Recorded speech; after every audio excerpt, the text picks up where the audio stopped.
नमस्कार मैत्रिणींनो. ठरलं तर मग या लोकप्रिय मराठी मालिकेच्या आजच्या भागामध्ये मी तुम्हा सर्वांचे अगदी मनपूर्वक स्वागत करते. आजचा भाग प्रचंड रहस्यमय, धक्कादायक आणि अनेक गुपितांची उकळ करणारा आहे. एका बाजूला अर्जुनचा संशय, सचिनचा खोटेपणा, नागराज काकांची काळी कारस्थाने, तर दुसऱ्या बाजूला प्रियाची भीती, अश्विनचा अविश्वास आणि सायलीची अस्वस्थता. आजच्या भागामध्ये प्रत्येक पात्र वेगळ्याच वळणावर उभं राहिलं आहे. आजचा संपूर्ण भाग म्हणजे संशय, फसवणूक, गुपित आणि भावनिक संघर्षाचा भडीमार आहे. चला तर मग सविस्तर पाहूया आजच्या भागात नेमकं काय घडलंय. अर्जुनचा संशय आणि नागराज काकाचा पाठलाग. आजच्या भागाची सुरुवात होते ती अर्जुनच्या संशयाने. सकाळपासून अर्जुनच्या मनात अस्वस्थता होती. काहीतरी चुकतंय हे त्याला सतत जाणवत होतं.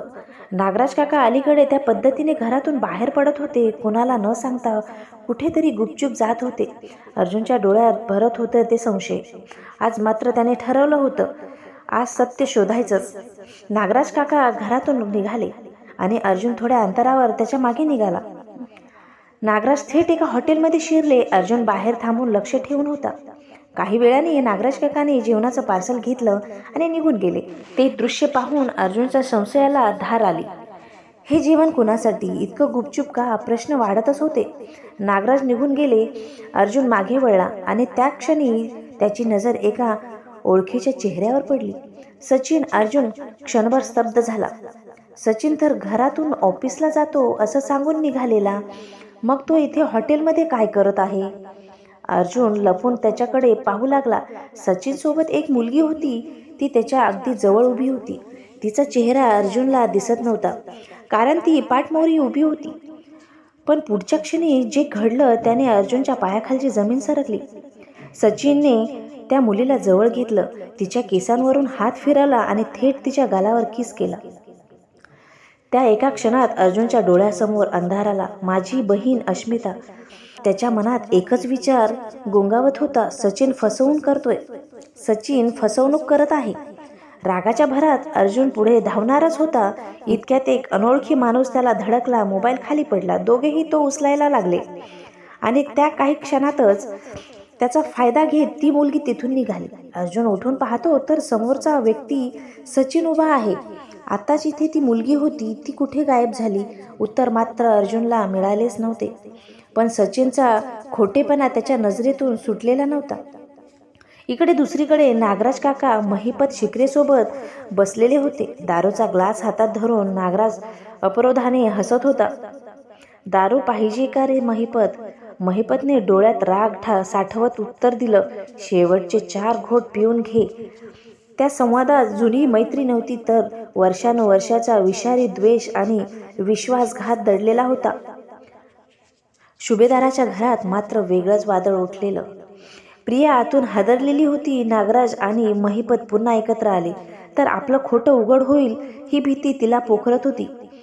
मी खरी तन्वी नाही हे जर समजलं तर सगळं संपेल, हा विचार तिला अस्वस्थ करू लागला. ती नागराज काकांना वारंवार फोन करत होती, पण ते मुद्दाम फोन उचलत नव्हते. सायली सुमन काकूच्या जवळ बसून त्यांना धीर देत होती. प्रतिमा आत्या त्याचा हात घट्ट पकडू होत्या. घरातील शांतता केवळ वरवरची होती. सायलीचं लक्ष मात्र सतत फोनकडे जात होतं. अर्जुनचा अजून फोन का नाही आला? मनात चिंता वाढत चालली होती. शेवटी अर्जुनचा फोन आला. सायलीने सुटकेचा श्वास घेतला. पण अर्जुनने अर्धसत्य सांगितलं. नागराज काकाचा पाठलाग करताना ते नजरे आड झाले, एवढंच तो म्हणाला. सचिनबद्दलचं सत्य त्याने गिळून टाकलं. सायलीला दुखवायचं नाही, पण सत्य पचवणंही त्याला जड जात होतं. त्याच वेळी प्रिया आणि अश्विन यांच्यातील नातं तुटण्याच्या उंबरठ्यावर पोहोचलं होतं. प्रिया रडत होती, समजवण्याचा प्रयत्न करत होती, पण अश्विन ठाम होता. नवरा बायकोच्या नात्यात खोटं चालत नाही. त्याचा आवाज शांत होता, पण निर्णय पक्का. तेवढ्याच नागराज काकाचा फोन आला. अश्विनने फोन उचलला. प्रिया अधिकच घाबरली. कसाबसा फोन कट करून ती बाहेर गेली आणि नागराज काकांशी बोलली. तिच्या तोंडून एकच धक्कादायक कल्पना बाहेर आली. साक्षीचा वापर करून सगळं थांबवता येईल. त्या एका वाक्याने पुढील खेळ किती घाणेरडा असणार आहे याची चाहूल लागली. भागाचा शेवट मात्र स्फोटक ठरला. अर्जुनने अखेर सचिनला गाठलं. मागून जाऊन त्याच्या खांद्यावर हात ठेवला. सचिन दचकला. पुढच्या क्षणी अर्जुनने त्याची कॉलर पकडली. त्या पकडीत फक्त राग नव्हता, बहिणीची वेदना, फसवणुकीचा संताप आणि तुटलेल्या विश्वासाचा ओझं होतं. आजचा भाग इथेच संपतो, पण प्रश्न अधिकच गहिरे होतात. सचिन आता काय उत्तर देणार? साक्षी नक्की कोणाच्या बाजूने उभी राहणार? प्रिया आणि नागराज काकांचा डाव किती दूर जाणार?